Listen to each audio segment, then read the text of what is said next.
সন্তানকে বিদেশ পাঠানোর স্বপ্ন যেন কাল হয়ে দাঁড়ালো এ দুর্ভাগা মায়ের। নিজের বাড়িতেই তালাবন্দী হয়ে জীবনযাপন করছেন তিনি। আমার বৃদ্ধ মা বাড়ি ভিতরে 1 মাস যাবত বন্দী করে রাখছে। বাড়ি খালি করে রাখা বাড়ি তো আমি খালি করে পয়সা এর কাছে যাব আমি কাজটা করতেছি। আমার টাকা মাফ হয়ে যাবে টানলে। ঋণের দ্বিগুণের বেশি টাকা পরিশোধের পরও তালাবন্দী হলেন আনোয়ার হোসেন রিপন নামের এক প্রবাসীর মা। শেষ সম্বলটুকু দিয়েও যেন পরিশোধ হচ্ছে না 7 বছর আগের ঋণের টাকা। এই টাকা আমি বারবার পরিশোধ করলে পুনরায় উনি আমার থেকে আবার পাওনা হয়ে যায়। হ্যাঁ, মানে আমার একটা জিম্মি করে নিয়েছে স্যার। দুটা বই আমার কাছে, বই দুটা নিল কয়েকটি আগস্টে ভাবি বই দুটা দেন।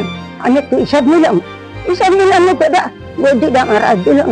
বলছি একজন দুঃখিনী মায়ের কথা, যার চোখে আজ ঘুম নেই, দরজায় তালা, নিজের ঘরে নিজেই বন্দী। তার অপরাধ, ছেলেকে প্রবাসে পাঠাতে চেয়েছিলেন, সংসারটা একটু সচ্ছল করতে চেয়েছিলেন, কিন্তু ভাগ্যের কি নির্মম পরিহাস, তালাবন্দী ঘরে জীবন কাটাচ্ছেন তিনি। আমার ছেলে বিদেশ যাবে বললা বাড়ি করার পরে 15 লাখ টাকা নিচ্ছে। 15 লাখ টাকার মধ্যে সে 2.5 লাখ টাকা 5 কিস্তি 50,000 করে রাখছে, 12.5 লাখ টাকা দিচ্ছে। 2019 সালে জীবিকার টানে ফ্রান্সে পাড়ি দেন চাঁদপুরের আনোয়ার হোসেন রিপন। যাওয়ার আগে স্থানীয় মফিজুল ইসলাম ভুইয়ার কাছ থেকে নেন 15 লাখ টাকা ঋণ। চুক্তি ছিল 4 বছরে পরিশোধ করতে হবে 24 লাখ টাকা, না পারলে হারাতে হবে নিজেদের ভিটেমাটি। কিন্তু ভাগ্য তার সহায় হয়নি। কয়েক মাসেই প্রবাস জীবন ভেঙে পড়ে। ফিরে আসেন হতাশ হয়ে। তবু দেনার বোঝা থেকে বাঁচাতে তার মা পাওনাদারের নামে লিখে দেন নিজের 16 শতক জমি। পাওনাদারের হাত থেকে ছেলেকে বাঁচাতে সব দিলেও পাননি একটু মানসিক শান্তি। টাকা পরিশোধ করা হয়েছে একবারে, দুটা বইয়ের ভিতরে হিসাব আমার কাছে নাই, প্রফেসরের কাছে আছে।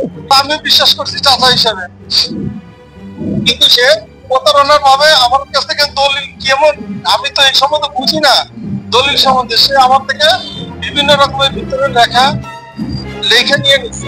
আমি 43 লাখ টাকা পর্যন্ত তার কাগজ কলমে সব ব্যাংকের হিসেবে আবার 16 শতাংশ জমিও নিয়ে গেছে সে। 2022 সালে আনোয়ার আবার বিদেশে যান। এরপর একে একে 43 লাখ টাকা পরিশোধ করে দেন। কিন্তু আশ্চর্যের বিষয়, ঋণদাতা দাবি করেন ঋণ এখনো শেষ হয়নি। উনি আইসা বলে যে আমারে এখানে 40 লাখ টাকা দিতে, আমার বাড়িতে টুলেট টাকা, আমি তো 40 লাখ টাকা কোন হিসেবে আপনার দেবো? আপনার তো আমি টাকা দিতেছি, আপনি কয় টাকা পাবেন আমার কাছে? টাকা তো পাবেন না। টাকা তুলতে বাড়ি বিক্রি করেছে ঋণদাতা, এমনটাই জানিয়ে বাড়ি দখলে নিতে তালা দিয়েছেন আনোয়ারের চাচা জাকির হোসেন। কয়েকবার ওনারা বাড়িতে সাইনবোর্ড লাগাইছে বাড়ি বিক্রি করব, তখন আমি যাইয়া প্রফেসরের কাছে লিখিত দিয়া টাইম নিছি। আচ্ছা, টাইম নিছি মনে করেন 6 মাস, কিন্তু হয়ে গেছে 2 বছর। লাস্টে কইছি বাড়ি ওনাদেরকে বিক্রি করবেন কে, যদি হয় দামে মিলে তা আমি রেখে দিব। উনি আমার একটা 2টা তালা কিনা দিছে, দিয়া বলছে যে এই তালা 2টা 2 গেটে মেরে দিবেন। জমি, নগদ টাকা সবকিছু নিয়েও এই দেনা শেষ হয় না কেন, প্রশ্ন সবার মনে। অভিযোগ ওঠে মফিজুল ইসলাম ভুইয়া প্রভাবশালী হওয়ায় তার অপরাধের কোনো বিচার হয় না। উপজেলা চেয়ারম্যান, এমপি এদের সাথে উঠা বসা ওনার, উনি হলো বড় ডোনার, এলাকার মধ্যে প্রভাবশালী নেতা।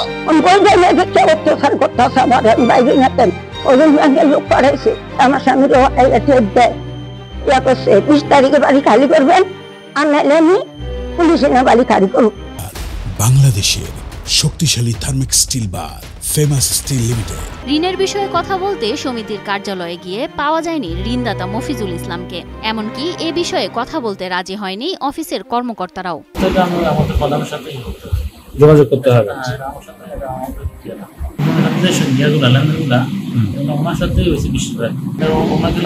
জেলা সমবায় কার্যালয় বলছে ঋণটি যদি এনজিওর মাধ্যমে হয়ে থাকে তবে আইনগত ব্যবস্থা নেওয়া হবে, কিন্তু এখন পর্যন্ত বলা হচ্ছে এটি একটি ব্যক্তিগত লেনদেন। হিমাচল সংযোজন সমাজ সমিতির নামে আপনার যে গ্রাহকের যে দলিল, সেই দলিল এবং আমার যে লেনদেন পরিশোধ করা, যারা দেখলাম যে এটা তার ব্যক্তিগত ভাবেই তারা গ্রহণ করছেন, পরিশোধ করছেন। এবং আমি আমার স্থানীয় কর্তৃপক্ষের, আমার স্থানীয় অফিসের সাথে কথা বলেছি, ওনারা যেহেতু জানিয়েছেন আমাকে মৌখিকভাবে যে এটা ব্যক্তিগত লোন, ব্যক্তিগত পর্যায়ে গৃহীত লোন এবং আদান প্রদান, এই বিষয়ে আমার কোনো বক্তব্য নাই। আর যে বিষয়টা আপনি আরেকটু বিষয় আমি যেখানে জানতে পারলাম যে হিমাচল সংযোজনের পাসবই ব্যবহার করে কিছু টাকা পয়সা লেনদেন হয়েছে, ঋণ বিতরণ এবং ঋণ আদায় হয়েছে, সেই বিষয়ে আমি অভিযোগের প্রেক্ষিতে আমি প্রয়োজনীয় ব্যবস্থা আশা করি গ্রহণ করবো, জরুরি ভিত্তিতে গ্রহণ করবো। বিধিগত ভাবে যদি কোনো নিয়ম হয়ে থাকে সেই নিয়মটুকু আমি অবশ্যই প্রতিকারের জন্য প্রয়োজনীয় ব্যবস্থা গ্রহণ করবো।